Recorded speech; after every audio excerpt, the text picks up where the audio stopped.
Yo, Mendoza Vlog. Yun. Magandang umaga po. Good morning mga kababayan natin sa buong mundo. At andito tayo kay Ate Virginia. Suportahan nyo yung kanyang tindahan. Bumili kayo rito lahat ng mga nagdadaan. Ayan, dito. Ayan po si Ate Virginia. Dito sa may San Rafael. Sa Purok 2. Sambales. Ayan naman po si Kuya. Mister po nyo. Eddie, opo. Ayan, si Kuya Eddie, ayan. Ayan. Isang pita ba yung Mukhang na-stroke po kayo. Ano eh? Ayun. Oh. Ayun. Ako po kung saan naglalakad at hindi pa tayo kumikita rito. Pero malapit na. Sa susunod na balik ko, baka sakaling hindi na tayo naglalakad, makadaan ako sa inyo, mabigyan ko kayo ng konting tulong. Pagka tayo po ay kumita pa. Wala pa eh. Kaya pa sa susunod na balik, yun, baka hindi na tayo naglalakad. Ayan po si Ate Virginia. Dito po sa San Rafael, sa Rafael, Sambales, Purok 2. Kabanggan, ayan, Kabanggan. Ayan po, ate, ito. At kakape po tayo sa kanya, mga ate. Yo, si Ate Virginia. Yan po ang inyong hanap buhay. Suportahan po nyo si ate. At ika nga po, kung basakuhan, asawa ko yan. kanyang tindahan, nangangailangan ng konting tulong.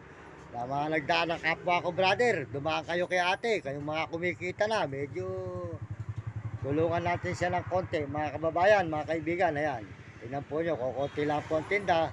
At si kuya po ay medyo na mild stroke. Stroke po ba? Stroke. Na-stroke si kuya, ayan. Kaya po si ate po ay konti lang ang tinda, gawa po nung alam ninyo, medyo taghirap. Kaya si ate medyo dumadaing sa buhay at kanyang mga anak lang may nag-aaral pa kayo? Meron po apo. Ayun, Wala na rin tatay. ayun, sinasabi ko po sa YouTube, mag-aaral ang mga kabataan at sumunod sa kanyang mga magulang. At huwag pasaway para noon maganda maging kinabukasan at sumunod sa kanyang guro para maganda ang kanyang kinabukasan sa buhay. Pag inutusan ng magulang, sumunod, huwag nakasibangot para maganda yung maging buhay ng kanyang kalagayan. Ayan. Ayan, mga kababayan ko sa buong mundo, maraming salamat po sa mga buong kababayan natin. Nandito tayo kay Ate Virginia sa Virginia. Ayun. Virginia. Ayun, dito po sa Sambales, sa Rafael, Purok. Ayan. Kaya masasabi ko po sa buong kabataan, mag-aral na mabuti at sumunod sa kanyang magulang, huwag pasaway.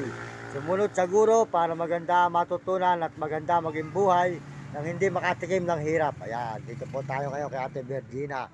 At sumunod at salamat po sa buong mundo at lalo na sa Panginoon Diyos. Papasalamat tayo sa Panginoon. At mula po Bulacan hanggang Pampanga, Olongapo, Bataan.